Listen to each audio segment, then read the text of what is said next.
Sobrang sarap mabuhay dito sa mundo. Kahit puno-puno ng kalungkutan, puno-puno ng kahirapan, okay lang yan. Kahit puno-puno ng problema at puno-puno ng pagsubok, ang bawat isa ang mahalaga. Marunong kang makontento kung anong buhay meron ka. Lahat ng kalungkutan ay may hangganan. Papalitan ang kasiyahan.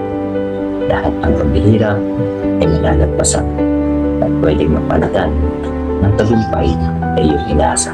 Lahat ng problema ay solusyon ang kailangan upang malagpasan ang mga pagsubok na iyong pinagdadaanan.